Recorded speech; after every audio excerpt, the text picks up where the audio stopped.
हिंसा लेकिन जो है वो थमने का नाम नहीं ले रही है। हिंसा जो है वो लगातार बढ़ती जा रही है। हिंसा तो आप मान के चलिए जैसे पश्चिम बंगाल के अंदर एक पर्यायवाची हो गया है। बिल्कुल समृद्ध, यहाँ पर हिंसा की तो बात कर ही रहे हैं, लेकिन जो आंकड़ों की यहाँ पर हम बात करें, यहाँ पर सीटों की बात करें, तो टीएमसी के अगर 98 सीट रुझान के हिसाब से आ चुके हैं, तो अब टीएमसी किसी भी वक्त जो है वो शतक लगा सकती है। यानी टीएमसी 100 सीट का वो जो एक गोल है वो कहीं ना कहीं पार कर सकती है।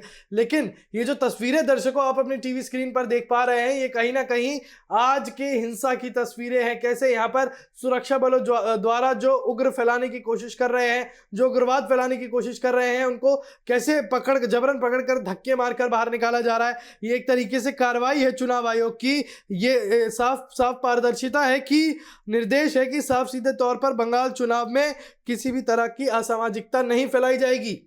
बिल्कुल यहाँ पर उसी चीज का उदाहरण जो है समृद्ध हम सीधे तौर पर देख पा रहे हैं। इसलिए यहाँ कहीं ना कहीं कहा जा सकता है कि अभी भी पश्चिम बंगाल के चुनाव का माहौल जो है वो कहीं टला नहीं है। साफ तौर पर टीवी स्क्रीन पर देख सकते हैं कि कैसे यहाँ पर पुलिस के साथ हाथापाई करने की कोशिश की गई, कैसे यहाँ पर सुरक्षा बलों को पकड़ के उनके साथ हाथापाई करने की कोशिश की गई। देखिए सुरक्षा बलों को ताक पर रख के यहाँ पे देखिए 144 लागू है, लेकिन उसके बावजूद भी जो है यहाँ पर पोलिंग एजेंट्स के बीच और यहाँ पर कार्यकर्ताओं के बीच जो है हिंसक झड़प देखने को मिल रही है। इससे पहले हमने आपको बताया किस तरीके से जो है यहाँ पर लाठीचार्ज की भी खबरें सामने निकल के आई थी, उसकी भी तस्वीरें हमको हम लगातार दिखा रहे हैं।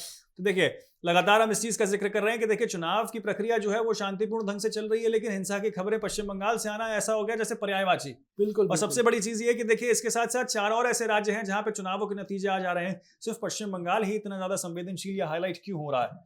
क्योंकि समृद्ध पश्चिम बंगाल इस वक्त बीजेपी के साथ साथ टीएमसी के लिए बहुत ज्यादा जरूरी है। आपको बता दें कि यहाँ पर टीएमसी को जीतना, पश्चिम बंगाल टीएमसी को जीतना इसलिए ज्यादा जरूरी है क्योंकि टीएमसी लगातार सत्ता में रही है पश्चिम बंगाल में, और अगर उसके बाद पश्चिम बंगाल से हार जाएगी तो टीएमसी जाएगी कहाँ, ममता दीदी जाएंगी कहाँ, उनको पूछेगा कौन। इसलिए टीएमसी के लिए तो जरूरी है ही। और उसके बाद बीजेपी की बात करें, क्योंकि पश्चिम बंगाल का जो निष्कर्ष है आज, उसके बाद 2027 में उत्तर प्रदेश के जो चुनाव होंगे उस पर जो है नजर रखी जाएगी। उसके बाद जो है 2029 में केंद्र के चुनाव होंगे, उस पर नजर रखी जाएगी, क्योंकि उत्तर प्रदेश की चुनाव की रणनीति तो पश्चिम बंगाल में ही जो है तय करी जा रही है। उत्तर प्रदेश की विपक्षी पार्टी की बात करें, समाजवादी पार्टी के प्रमुख अखिलेश यादव सीधे तौर पर पश्चिम बंगाल को लेकर टिप्पणियां ठोक देते हैं। लेकिन देखिए हिंसा तो लगातार चली रही है, लेकिन इसी बीच देखिए जो गोरखपुर से सांसद हैं रवि किशन बीजेपी के, उनके भी जो है बयानबाजी सामने निकल के आ रही है। अक्सर जो है वो शायराना अंदाज में कई सारी चीजें कह देते हैं हंसी मजाक में। अब किस तरीके से जो है इस हिंसा के साथ साथ जो बीजेपी की बढ़त देखने को मिल रही है उस पर क्या कुछ कह रहे हैं, एक बार सुना देते हैं हमारे दर्शकों को। जी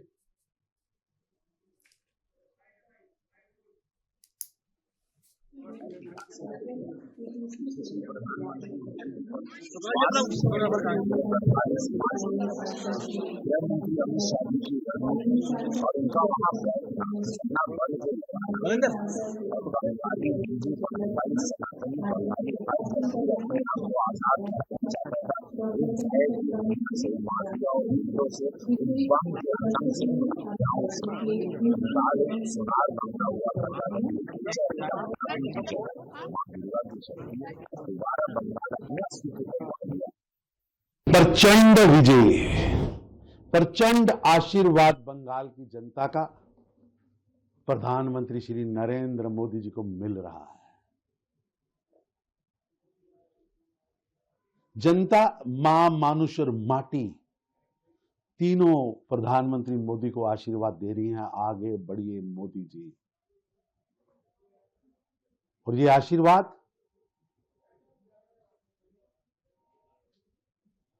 पूरे देश से दिख रहा है। जो लोग कल तक सनातन को डेंगू बीमारी कह रहे थे, जनता ने उन्हें नकार दिया है और कांग्रेस पार्टी चौथे नंबर पर पहुंच गई है। राहुल गांधी के नेतृत्व में 100 की हार की पार राहुल गांधी कर चुके। 100वीं बार फिर मिली हार। इन लोगों ने कांग्रेस का झंडा और कांग्रेस का एजेंडा मुस्लिम लीग के पास गिरवी रख दिया। अब उसका करारा जवाब जनता दे रही और प्रचंड विजय, प्रचंड आशीर्वाद प्रधानमंत्री मोदी जी को जनता ने दिया और कहा है प्रचंड विजय। माता की जय, जय भाजपा, जय भाजपा, जय मोदी, जय जयकार पूरे भारत में, इस समय पूरे हिंदुस्तान में भारत माता की जय, वंदे मातरम, जय श्री राम के जय घोष गूंज रहे हैं। भारत माता की जय। पश्चिम बंगाल में ऐतिहासिक जीत है। ममता का कुशासन हार गया, भाजपा का सुशासन जीत गया, माननीय मोदी जी पर भरोसा जीत गया और ममता दीदी का भय हार गया। और श्री अखिलेश यादव जी जो तुतुहरी बजा रहे थे रोजाने, आज वो कहाँ, उनको खोजना चाहिए आप लोग। जब हारेंगे ईवीएम खराब, जब जीतेंगे ईवीएम अच्छी। तो देखिए अंकुर, किस तरीके से अब एकाएक कर तमाम बीजेपी के नेताओं का जो है बयान सामने निकल के आ रहा है। रवि किशन का बयान सामने निकल के आया, उसके बाद बीजेपी नेता तरुण चुग का बयान सामने निकल के आया, उसके बाद अब यूपी के डिप्टी सीएम केशव प्रसाद मौर्य ने भी जो है यहाँ पर बयान दिया है। और साफ तौर पर बीजेपी की जो एक किस्म से जीत देखने को मिल रही है, जनादेश देखने को मिल रहा है, उसको लेकर अपनी बातें जो है यहाँ साफ तौर पर तमाम बीजेपी के नेता रखते हुए नजर आ रहे हैं और साफ तौर पर हमलावर होते हुए भी नजर आ रहे हैं टीएमसी के ऊपर। देखिए समृद्ध, साफ तौर पर यहाँ पर ये कहा जा रहा है कि बीजेपी द्वारा ये कहा जा रहा है कि अगर जो बीजेपी के अलावा कोई और पार्टी जीतती है तो उनके लिए बिल्कुल सही जीत है, लेकिन अगर बीजेपी जीत रही है तो ईवीएम हैक कर लिया, बीजेपी जीत रही है तो इलेक्शन कमीशन बीजेपी के साथ है, बीजेपी जीत रही है तो बीजेपी की कोई चाल है। हालांकि ये सारे दावे बीजेपी के गलत भी कौन ही बोलेगा, क्योंकि चाहे समाजवादी पार्टी कहिए, चाहे आम आदमी पार्टी कहिए, चाहे कांग्रेस कहिए, चाहे तृणमूल कांग्रेस कहिए,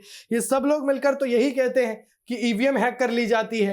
ये सब लोग मिलकर यही कहते हैं। अखिलेश यादव ये कहते हैं कि भैया जब स्मार्ट मीटर हैक हो सकते हैं तो ईवीएम क्यों नहीं हैक हो सकते। तो कहीं ना कहीं ये सारा तंज जो है वो कसा जा ही रहा था। लेकिन जानने वाली बात समृद्ध ये है कि इस वक्त पश्चिम बंगाल जो इतना संवेदनशील मुद्दा बना हुआ है, क्योंकि अब पश्चिम बंगाल में जो हिंसा की तस्वीरें एकाएक कर निकल कर जो आ रही हैं वो काफ़ी ज़्यादा चिंताजनक है। हालांकि प्रशासन और सुरक्षा बल द्वारा सारी चीज़ें काबू में है, लेकिन ये सोचने वाली बात है कि अगर ये टीएमसी के लोग बताए जा रहे हैं तो ममता बनर्जी को किस बात का जो है डर है, किस बात की जो है घबराहट है, क्योंकि ये सारी चीज़ें तो घबराहट का शिकार होती है। घबराहट का मतलब होता है एक तरीके से, अगर ममता बनर्जी को यकीन है कि अब टीएमसी की ही सरकार आएगी तो मत भरोसा कीजिए इन रुझानों पे, मत भरोसा कीजिए इन जितने भी आंकड़े निकल कर आ रहे हैं, आप निष्कर्ष का इंतजार करिए। लेकिन यहाँ पर ये जो हमलावरों वाली स्थिति बनाना, ये उपद्रव मचाने की कोशिश करना, ये सारी चीज़ें कहीं ना कहीं ये साबित कर जाती हैं कि टीएमसी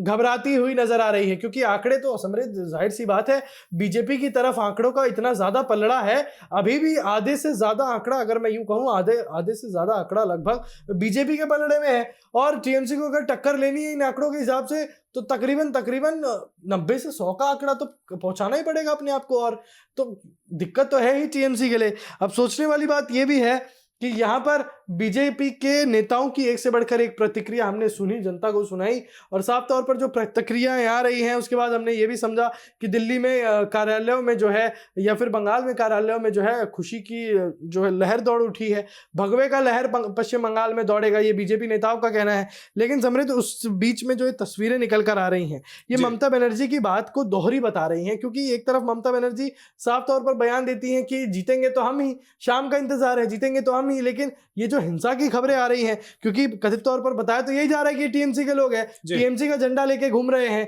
टीएमसी के जो पट्टे बांध कर घूम रहे हैं हाथ में, तो ममता बनर्जी की बात यहाँ पर दोहरी लग रही है। बिल्कुल, देखिए अगर ममता बनर्जी के अंदर इतना ही एक आत्मविश्वास है कि शाम होते होते सरकार हमारी बन जाएगी और जो 100 का आंकड़ा फिलहाल दिखते हुए नजर आ रहा है उसको जो है वो पूरा कर पाएंगी, यानी कि जो गैप है उसको भर पाती हैं, तो फिर इतनी हिंसा करने की जरूरत क्यों पड़ रही है टीएमसी के कार्यकर्ताओं को। और अगर देखिए आपने संदेश देकर ये तमाम बातें कही हैं, आपने देखिए सुबह बंगाली भाषा में ट्वीट कर ये कहा था कि देखिए अगर आपको कहीं गड़बड़ी लगती है तो आप सीधे जाके जो है संपर्क करें और सीधे जाके जो है उसकी शिकायत दर्ज करें, और स्ट्रॉन्ग रूम्स के आसपास और यहाँ तक कि जो पोलिंग स्टेशन हैं उनके आसपास जो है यहाँ सतर्क रहने की आपने बात कही, अपने कार्यकर्ताओं को वहाँ पे एकजुट होने की बात कही। तो क्या आपने ये भी कहा था कि आप हिंसा करें जाके? और अगर हिंसा करते हुए आपको ये खबर मिल रही है कि देखिए आपके कार्यकर्ता हिंसा कर रहे हैं तो उसके लिए भी तो आपको संदेश दे सकते हैं, आप निर्देश दीजिए, आप रुकिए उनको। और फिर बीजेपी का अगर ये कहना तर्क गलत नहीं होगा कि देखिए पश्चिम बंगाल के अंदर लॉ एंड ऑर्डर की हालत खराब है, नहीं है, क्योंकि देखिए अगर इस तरीके की खबरें सामने निकल के आ रही हैं तो लॉ एंड ऑर्डर की हालत खराब तो है, और टीएमसी का ये कहना कि देखिए सब कुछ यहाँ सुचारू है, ये भी गलत है।